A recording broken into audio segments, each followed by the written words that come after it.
I'd like to bring in Congressman Michael Waltz, Republican of Florida, former Green Beret, and member of the House Armed Services Committee.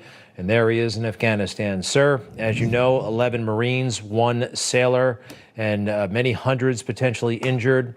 What are your thoughts this evening? You know, honestly, it's somewhere between rage and grief and betrayal. To see the commander-in-chief approach this so feckless and weak is just jaw-droppingly outrageous. To see him take responsibility, but yet blame Trump, blame Bush, and seemingly blame everyone else but himself. This did not have to be this way. Set aside the debate over withdrawal or staying. Here's a couple of falsehoods that he continues to perpetrate. One, this May 1 withdrawal date. This administration has had no problem tearing up Trump deals, whether it is Nord Stream 2, whether it is the Iran policy, whether it's Keystone Pipeline. They've had no problem. Yet suddenly he's stuck with this one. And here's the thing with that deal, is there were conditions that Trump put in it. The Taliban had to agree to a ceasefire. They had to denounce al-Qaeda. And they had to seriously sit down with the Afghan government. They had done none of those things.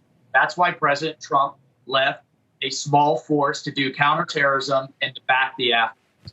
So that is an absolute falsehood. The other piece, I was just briefed yesterday that the Pentagon has a contingency in place to keep or to retake Bagram if necessary. Just yesterday.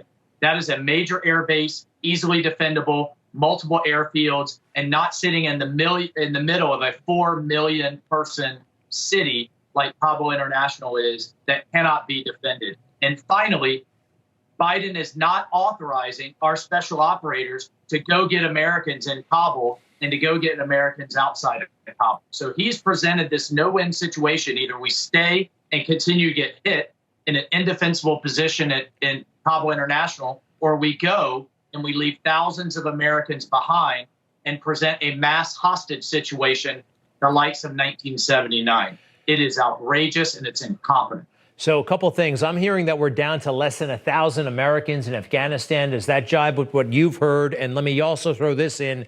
You say taking back Bagram, that is actively under consideration. And but wouldn't that take like a lot of forces, maybe thousands more, to secure it and to run it? That's right. So really that comes down to the fundamental mission. Is the mission to get every American out and to get as many of our Afghan partners out as we can? Or is the mission just to get out on this arbitrary date? If the mission is no Americans left behind, then yes, you'll need some more forces to get a defendable, workable air base in Bagram.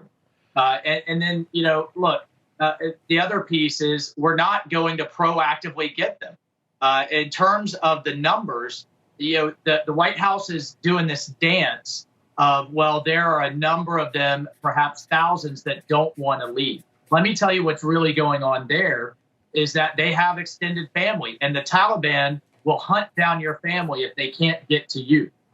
So that's the problem. But Jen Psaki, Biden, and others will continue to parse these words and say, well, of the ones that wanted to leave, we're going to get them out. Well, who's going to leave their family behind? So this is a bunch of spin. It's lies, and it's just absolute incompetence. Speaking of spin and sometimes lies, I want to talk to you as a veteran to another veteran. I'm becoming more and more frustrated with our military leaders, not the ones who are there, not just the ones who are there now, like Milley, but generals going back years and years and years. I have a compilation of various statements that generals have been making about Afghanistan, both in Afghanistan and here, about the progress being made there over the years. To me, this strikes me as spin and double talk and not being straight with the American people. I'd like to play it for you. I think that the development of the Afghan army is on a very good path right now. We've made tremendous strides, incredible progress in the last 20 months. The solid partnership has been the thing that has been really striking for me all around the country. It's fair to ask if we're winning in Afghanistan. I believe the answer is yes, and several facts allow me to say that with confidence. And we've seen some great progress in some of the operations based, even at the tactical level, on the intelligence structure. They showed me the positive changes they have helped bring about, the villages they can now enter, the Afghan police and forces they are training and trying to improve. Congressman, this strikes me as a lot of bureaucratic swamp talk, and they know what their political leaders or their political masters want to hear, and then they say it. Yeah, well, I think there's some truth to that. Every commander wants to declare success on his tour and on his watch, right? That's how you get promoted to the next level. I think if you were really honest with people, and when you're honest with the American people, you tell them we're fighting an ideology. We're fighting an idea. It took decades to defeat communism and fascism, and it's going to take a long time to defeat Islamic extremism. People may not like to hear that. You may not be able to get that done on your one-year tour or time in command, but that's what we're dealing with. And the intelligence today that we were just briefed is very clear that al-Qaeda intends to fully return. This cancer is going to spread. They are aligned at the hip with the Taliban, and they intend to hit the homeland again.